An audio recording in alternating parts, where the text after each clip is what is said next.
వాగర్థావివ సంపృక్తౌ వాగర్థ ప్రతిపత్తయే జగతః పితరౌ వందే పార్వతీ పరమేశ్వరౌ. ఆంజనేయం మహావీరం బ్రహ్మ విష్ణు శివాత్మకం బాలార్కసదృశాభాసం రామదూతం నమామ్యహం.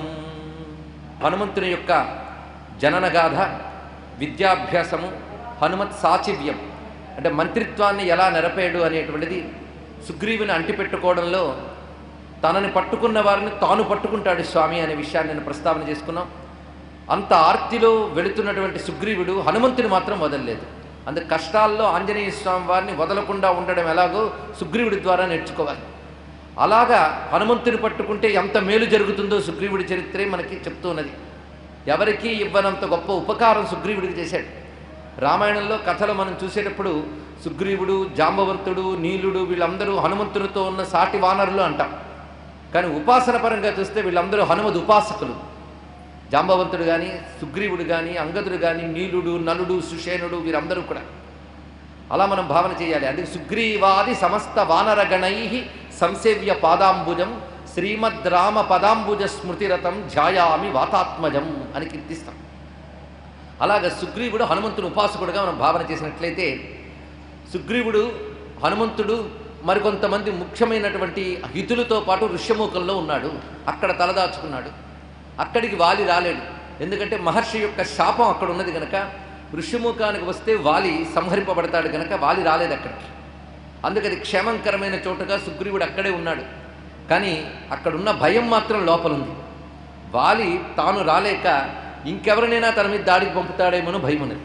కానీ సుగ్రీవుని మాత్రం ఏ ఒక్కరూ కొట్టలేరండి. సుగ్రీవుడు మహాపరాక్రమవంతుడు.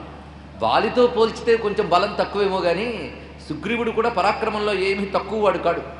సుగ్రీవుని దెబ్బ కొట్టాలన్నా అక్కడున్న వానర వీరులు ఎవరు చాలరు, ఒక్క వాలొక్కడు తప్ప. వాలి ఎలాగూ రాలేడు, ఈ ధైర్యంతో ఉన్నాడు. అలాంటి సమయంలో సీతావియోగంతో బాధపడుతున్నటువంటి రామచంద్రమూర్తి లక్ష్మణ సహితుడై వస్తూ ఉండగా తోవలో అమ్మ శబరి రామచంద్రమూర్తికి ఆతిథ్యాన్నిచ్చి రామచంద్రమూర్తి సముఖంలో తన తనువు చాలించి దివ్యలోకములకు వెళ్ళింది. ఆ వెళుతూ రామమూర్తితో ఇక్కడి నుంచి క్రమంగా ఋష్యమూక పర్వతం వైపు వెళ్ళమని సూచన ఇచ్చింది. అక్కడ వానర సహాయం చేత సీతమ్మ జాడ నీకు తెలుస్తున్నది అని శబరి చెప్పినది. ఆ ప్రకారంగా శబరి ముక్తి పొందిన తర్వాత రామచంద్రమూర్తి లక్ష్మణ సహితుడే ఋష్యమూక పర్వతం వైపు వస్తూ ఉన్నాడు. ఇక్కడ హనుమస్వామి యొక్క ప్రవేశం రామాయణంలో మనకి ఇక్కడ వరకు లభించదు, ఇక్కడే కనిపిస్తుంది సరిగ్గా. ఇది కిష్కింధకాండలో అంశం. ఇది నిజానికి సుందరకాండకి ఇది శ్రీకారం అని మనం భావన చేయవచ్చు. ఎందుకంటే హనుమత్ ప్రవేశం చాలా దివ్యమైనది. హనుమత్ ప్రవేశ ఘట్టం కిష్కింధకాండలో 2 ఘట్టాలు హనుమతునికి సంబంధించినవి, ఉత్కృష్టమైనవి. హనుమత్ ప్రవేశ ఘట్టం, హనుమద్ విజృంభణ ఘట్టం. ఈ 2 ఘట్టాల్లో హనుమంతుని యొక్క మంత్రవైభవాలు కనబడతాయి. ఆ 2 ఘట్టాలని శ్రద్ధాశక్తులతో విన్నవారికి హనుమద్ అనుగ్రహం లభిస్తుంది. ఆ శ్రద్ధతో మనం ఇప్పుడు ఉపక్రమిద్దాం. దూరం నుంచి వస్తున్న రామలక్ష్మణుని సుగ్రీవుడు చూశాడు. రామలక్ష్మణులు సామాన్యులుగా లేరు, వాళ్ళ మూర్తిని చూస్తేనే అద్భుతంగా కనబడుతున్నది. రాముడు నరుని వలె తిరుగుతున్నప్పటికీ ఆ దివ్యమైన మూర్తి ఆయనది. సమస్త ఉత్తమ సాముద్రిక లక్షణములు కలిగినటువంటి మూర్తి గనక ఆ మూర్తిలో అద్భుతమైనటువంటి దైవత్వము, రాజత్వము, ఋష్యత్వము 3 కనబడుతున్నాయి ఆయనలో. ఒకవైపు నారాయణ స్వరూపుడు కనుక విష్ణుత్వం గోచరిస్తోంది ఆ స్వరూపంలో. రెండవది ఉత్తమ సూర్యవంశ క్షత్రియ కులంలో పుట్టాడు కనుక క్షాత్రోచితమైనటువంటి రాజలక్షణాలు కనబడుతున్నాయి. మూడవది కేవలం ఋషి వలె ఉన్నాడు ఆ స్వామి. ఈ 3 లక్షణములతో ఉన్నాడు. పైగా అమోఘమైన పరాక్రమం ఆయన యొక్క స్వరూపంలో గోచరిస్తోంది. ఒక వీరుడికి ఎన్ని లక్షణాలు ఉండాలో అన్నీ ఉన్నాయి. అలాంటి వీరమూర్తి వస్తూ ఉంటే సుగ్రీవుడికి ఒక్కసారి ఆశ్చర్యం కలిగింది. ఆశ్చర్యం భయంగా మారిందట. ఎందుకంటే మన మనస్సులో ఏ భావం ఉంటుందో చుట్టూ అదే చూస్తాం. ఇదొక దురదృష్టకరమైన అంశమే. దీన్ని అదృష్టంగా మార్చుకోగలగాలి మనం. ఎప్పుడు ఏది ఆలోచిస్తుంటామో అదే చుట్టూ కనిపిస్తుంటుందండి, అదొక లక్షణం. ఇతనికి వాలి భయం ఎక్కువ గనక ఈ వస్తున్న వాళ్ళు మహావీరులు, దివ్య పురుషులు అనే భావన క్రమంగా పోయి ఎక్కడా చూడనటువంటి వీరులు వస్తున్నారు గనక వాలి నన్ను దెబ్బతీయడానికై, నన్ను సంహరించడానికై ఎక్కడో దివ్యలోకాల నుంచి ఇద్దరిని పంపిస్తున్నాడేమో అని భయపడ్డాడు. ఆ భయంతో అటు ఇటు చలించిపోతున్నాడు. ఉద్విగ్న హృదయ అని ఒక మాట ఇక్కడ అంటాడు వాల్మీకి. ఉద్విగ్న అంటే సంస్కృత శబ్దం మనకు తెలియదు అనుకుంటాం, కానీ ఇప్పుడు అందరికీ తెలుసండి. ఉద్విగ్నత అంటే టెన్షన్. ఇప్పుడు తెలిసి ఉంటుంది. పొద్దుటి నుంచి ప్రతి వారికి తారక మంత్రంలాగా పలుకుతూ ఉంటుంది. ఇదే అద్భుతమైన శబ్దం. ఆ టెన్షన్తో అటు ఇటు తిరుగుతున్నట్టు అది. తౌతు దృష్ట్వా మహాత్మానౌ భ్రాతరౌ రామలక్ష్మణౌ వరాయుధరౌ వీరౌ సుగ్రీవ శంకితో భవత్. వస్తున్న తౌతు దృష్ట్వా మహాత్మానౌ, ఇద్దరు మహాత్ములు. ఎవరు వారు? రామలక్ష్మణులు. పైగా వరా ఆయుధరౌ, శ్రేష్టమైనటువంటి ధనుస్సులు భుజాలకు వేలాడుతున్నాయి. భుజానికి వెనుక వైపు రెండు వైపులా రెండు అమ్ముల పొదులు అక్షయ తూణీరములు ప్రకాశిస్తూ ఉన్నాయి. కళ్ళు విశాలమైన నేత్రములు, పైగా కాసింత ఎర్రజీరలు కలిగినటువంటి ఆకర్ణాంత నేత్రములతో భాసిల్లుతున్నారు ఉభయులు కూడా. దానికి తోడు ఖడ్గములు వేలాడుతున్నాయట నడుము నుంచి. రామమూర్తి వర్ణన అద్భుతం ఉండదు, వీరమూర్తి ఆయన. ఖడ్గములు వేలాడుతూ ఉన్నాయి. అలాంటి స్వామి. పైగా లోపల సీతమ్మని అపహరించి రావణుడు వెళ్ళాడు గనక లోపల ఒక క్రోధం ఉంది రాముల్లో. లక్ష్మణస్వామిలో అదే ఉన్నది. అవి ఆ కళ్ళల్లో మరింత తేజోవంతంగా కనిపిస్తున్నాయి. అలాంటి మహాత్ములైన రామ లక్ష్మణులను చూసి ఉద్విగ్న హృదయ సర్వా దిశ సమవలోకయన్ న వ్యతిష్ఠత కస్మిశ్చిత్ దేశే వానర పుంగవ. అప్పుడు సుగ్రీవునికి ఉద్విగ్న హృదయుడై, అంటే మనస్సు నిలవక భయాందోళనలతో కూడుకొని ఒక చోట స్థిరంగా ఉండకుండా అటు ఇటు తిరుగుతున్నట్టండి. భయం కలిగినప్పుడు స్థిరంగా కూర్చోం, అటు ఇటు తిరుగుతూ ఉంటాం. అలా తిరుగుతున్నాడు ఆయన. ఆ తిరుగుతూ ఉంటే భయశంకితుడైనటువంటి సుగ్రీవుని చూస్తూ అతనికి అభయమిస్తూ ప్రవేశించాడు ఆంజనేయ స్వామి వారు. ఇది కిష్కింధలో హనుమంతుడు ప్రవేశం. ఎలా వచ్చాడయ్యా అంటే ఒక అద్భుతమైన శ్లోకాన్ని ఇక్కడ వాల్మీకి చెప్తున్నాడు రామాయణంలో. తతస్తు భయసంత్రస్తం వాలికిల్ విషశంకితం ఉవాచ హనుమాన్ వాక్యం సుగ్రీవం వాక్యకోవిద. ఇది హనుమంతుని పరిచయం చేస్తూ వాల్మీకి రచించిన ఒక ఆది శ్లోకం, అద్భుత శ్లోకం. ఈ శ్లోకంలో హనుమన్ మంత్రార్థము దాగి ఉన్నది. ఎలా చెప్తున్నాడు చూడండి. తతస్తు భయసంత్రస్తం, భయంతో వణికిపోతూ ఉన్నటువంటి సుగ్రీవుని ఉద్దేశించి హనుమంతుడు మాట్లాడుతున్నాడు. ఆ హనుమంతుడు అంటే ఎవరు? హనుమాన్ వాక్యకోవిద. ఇది అద్భుతమైన నిర్వచనం. ఇది హనుమాన్ నామానికి మరొక అర్థం వాక్యకోవిదుడు, అనగా మాట్లాడడంలో నేర్పరితనము పాండిత్యము కలవాడు. ఇది హనుమాన్ నామానుకున్న విశేషం. ఒక మంత్రం ఎప్పుడు సిద్ధిస్తుందయ్యా అంటే అర్థాన్ని మననం చేసినప్పుడు ఎక్కువ సిద్ధిస్తుంది అని. అది హనుమాన్ నామం మనకి ఇప్పుడు మంత్రంగా లభించబోతుంది. హనుమాన్ నామానికి ఒక అర్థం చెప్పుకున్నాం. హనుమాన్ అంటే అస్త్రవాన్, హను శబ్దానికి మరొక అర్థం అస్త్రవాన్ అని చెప్పాం. సర్వాస్త్ర శక్తి సంపన్నుడు హనుమంతుడు. హనుమాన్ అనగానే అవే అన్ని అస్త్రముల వలె మనకు పనిచేస్తాయి. బ్రహ్మాస్త్ర, ఐంద్రాస్త్ర, వాయవ్యాస్త్ర, వారుణాస్త్ర, ఆగ్నేయాస్త్ర, ఇన్ని అస్త్రశక్తులు హనుమంతుల్లో ఉన్నాయి. అందుకు హనుమన్ నామము, హనుమన్ మంత్రం ఒక మహా అస్త్రము. సర్వ అస్త్ర విద్యా స్వరూపుడు అని అర్థం ఇక్కడ. సర్వ అస్త్ర విద్యా స్వరూపుడు. భౌతిక అర్థం ఏంటంటే మంచి దవడలు గలవాడు. ఇక్కడ మరొక రహస్యం ఉన్నది. అవతార పురుషులు ఆవిర్భవించినప్పుడు వాళ్ళు కొత్తగా వచ్చారు అనరాదు. వాళ్ళు ఒకప్పుడు ఉన్నవారే మళ్ళీ వచ్చారు. అప్పుడు వాళ్ళు వచ్చినప్పుడు వాళ్ళ నామాలన్నీ అవతరించిన తర్వాత రాలేదు. ఆ నామాలు కూడా వాళ్ళతో పాటు వస్తాయి. అయితే అవతరించాక వాళ్ళు చేసే పనులు బట్టి ఆ నామాలకు అర్థాలు మనం చెప్పుకుంటూ ఉంటాం. అవతరించక పూర్వం ఆ నామానికి వేరే అర్థాలు ఉంటాయి. అందుకే అవతార పురుషులుగా వచ్చిన దేవతల యొక్క నామములు రెండు అర్థాలతో ఉంటాయి. ఒక అర్థం లీలార్థం, మరొక అర్థం పరమార్థం. లీలార్థం, పరమార్థం, ఇది తెలుసుకోవలసినది. అలాగా హనుమంతుడికి లీలార్థం ఏమిటయ్యా అంటే ఆ పుట్టుకకి సంబంధించి చూడాలి. ఆ పుట్టుకకి సంబంధించి లీలార్థం ఏమిటంటే మంచి దవడలు కలవాడు, అంతే. కథలో ఎప్పుడు లీలార్థమే చెప్తారండి. పరమార్థం తెలియాలంటే శాస్త్రంలోకి ఇంకా లోతులకు వెళ్ళాలి. అయితే వేదాది శాస్త్రాలు లేదా మంత్రశాస్త్రం వీటిని పరిశీలించి నామానికి అర్థం చెప్పాలి. ఎందుకంటే ఈ నామం జపించండి మంచిది అని పెద్దవాళ్ళు చెప్తే మీరు పొద్దుటి నుంచి చేస్తూ ఉన్నారుగా, శ్రీ హనుమాన్ జై హనుమాన్ చేస్తున్నారు. ఎందువల్ల? హనుమాన్ అంటే మంచి దవడలు ఉన్నవాడు, మంచి దవడలు ఉన్నవాడు, మంచి దవడలు ఉన్నవాడు అంటే ఏం లాభం అండి మనకి? అంటే కేవలం అంత మాత్రమే కాదు, దాన్ని ఇంకా ఏదో ఉందన్నమాట. అది మనం తెలుసుకునే ప్రయత్నం చేయాలి. ఇలా మీకు అవతారమూర్తులు ప్రధానంగా ఎవరున్నారో వారందరికీ వర్తిస్తుంది. రామునికి, కృష్ణునికి, హనుమంతునికి కూడా వారి నామాలలో బయట కనబడే లీలపరమైన అర్థం ఒకటి, లోపల మంత్రార్థాలు ఉంటాయి. మంత్రార్థాలు ఉంటాయి కనుకనే హనుమాన్ అని గట్టిగా అంటే చాలు శక్తి పొందుతున్నాం.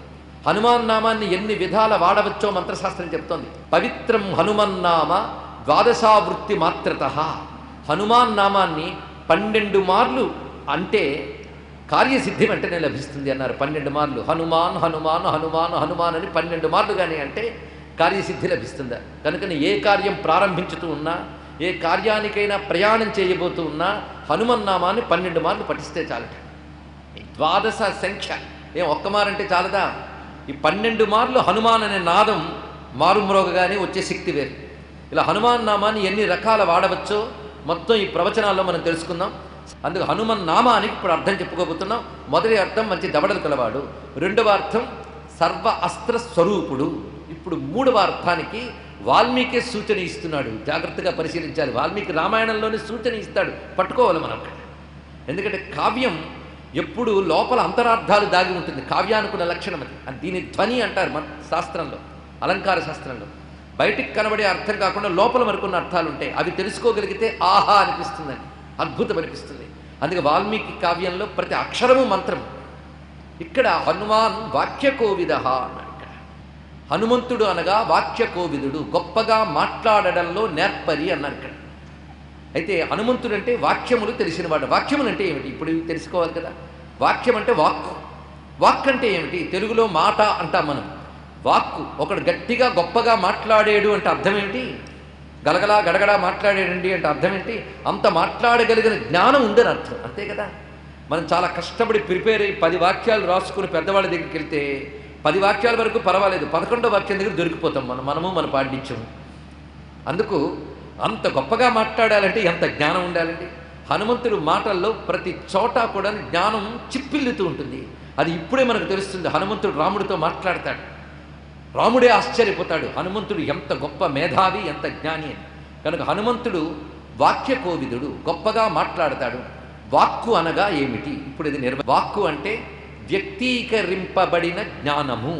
వ్యక్తీకరింపబడిన జ్ఞానం, ది ఎక్స్ప్రెషన్ ఆఫ్ నాలెడ్జ్. ఇంగ్లీష్లో చెప్పాలంటే ఇక్కడ తనలో ఉన్న జ్ఞానాన్ని వ్యక్తీకరిస్తే వాక్ అంటారు.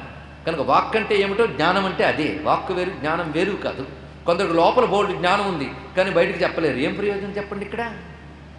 అది చెప్పే తీరు ఒకటి ఉంటుంది. ఆ జ్ఞానాన్ని చక్కగా ప్రకటించగలగాలి.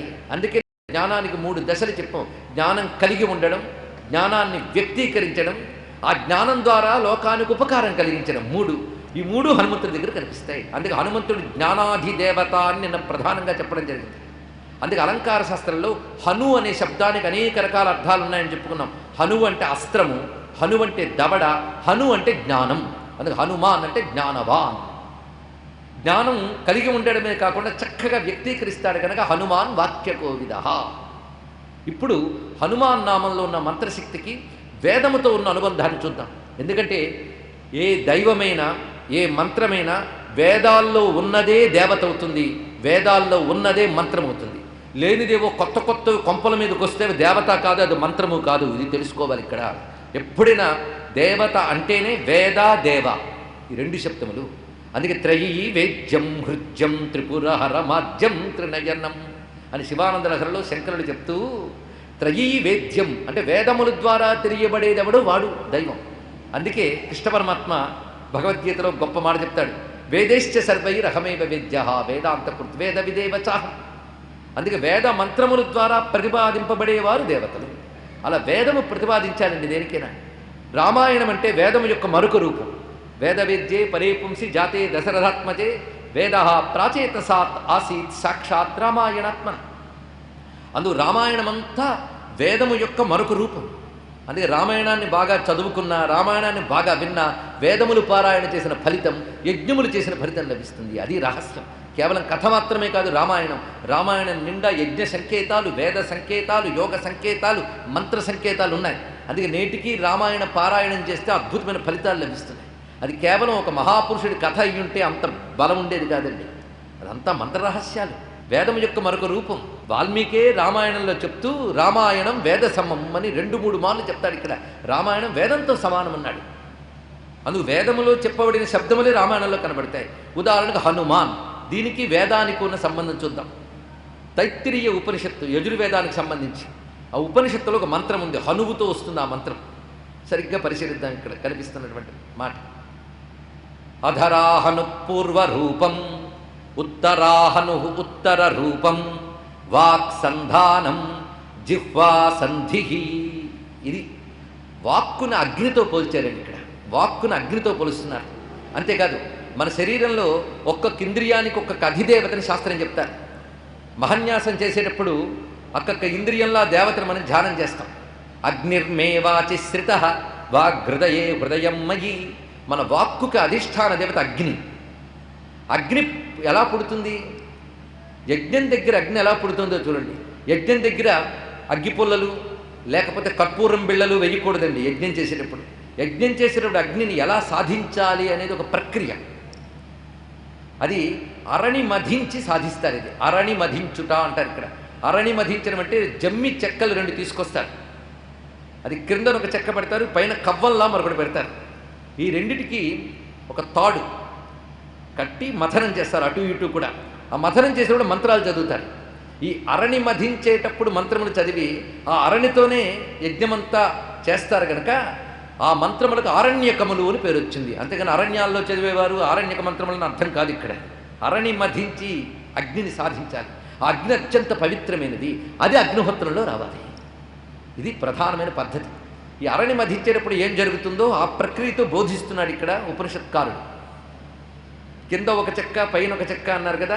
అగ్ని పుట్టాలంటే 2 రాపిడి జరగాలి, అందులోంచి అగ్ని పుడుతుందట. అలాగ వాక్ అనే అగ్ని పుట్టడానికి లోపల ఎలాంటి రాపిడి జరుగుతుందో చూపిస్తున్నాడు ఇక్కడ. అధరాహను పూర్వ రూపం, ఉత్తరాహను ఉత్తర రూపం. క్రింది దవడ పై దవడ. క్రింది దవడ కింద ఉన్న చెక్క లాంటిది, పై దవడ పైన ఉన్న చెక్క లాంటిది. ఈ రెండిటికి మధ్య తాడు లాంటిది నాలిక అన్నాడు ఇక్కడ. ఈ మూడింటిలోంచి పుడుతోంది వాక్ అనబడే అగ్ని అని చెప్పాడు ఇక్కడ. కానీ వాక్ అనే అగ్ని ఎక్కడ ఉద్భవిస్తోంది? నోటులోంచి, మథనంలోంచి. వాక్ అగ్ని పుట్టడానికి కారణం ఏమిటి? 2 హనువులు అని చెప్పాడు కదా. కనుక 2 హనువుల నడుము నుంచి వాక్ అగ్ని పుడుతోంది కనుక హనుమాన్ అనగా 2 దవడల్లోంచి అద్భుతమైన వాగ్రూపమైన అగ్నిని సృజించగలిగేటువంటి వాడు వాగ్రూపుడు అని మళ్ళీ అర్థం. వేదపరంగా ఎంత చక్కగా ఉందో చూడండి ఇక్కడ. ఇవి ఔచిత్యాలంటే. కేవలం కథ ఏముందండి, కాలెత్తాడు తోకెత్తాడంటే వేరే విషయం. అసలు తెలుసుకోవాల్సిన రహస్యములు ఇవి. కానీ హనుమాన్ అనగా వేద ప్రకారంగా అద్భుతమైన వాక్శక్తి కలవాడు. కానీ హనుమాన్ అనే మాటకి వైదికమైన ఎంత అద్భుతమైన అర్థం సమన్వయింపబడుతుందో పరిశీలించాం కదా. ఇప్పుడు వాక్కును అగ్నితో పోల్చారు. హనువుల నుంచి వచ్చే అగ్ని వాక్కు గనక హనుమాన్ అంటే వాక్ అగ్ని రూపుడు. ఇది అలాగే తెలుసుకున్నాం కదా. అగ్ని ఎలా పుడుతుంది అన్నప్పుడు హనువుల నుంచి అని చెప్పుకున్నాం. పంచభూతాల్లో అగ్ని క్రమం ఒక్కసారి పరిశీలిస్తే ఉపనిషత్తుల్లోనే కనబడుతుంది. ఆత్మనః ఆకాశ సంభూత ఆకాశాద్వాయు వాయోరగ్ని.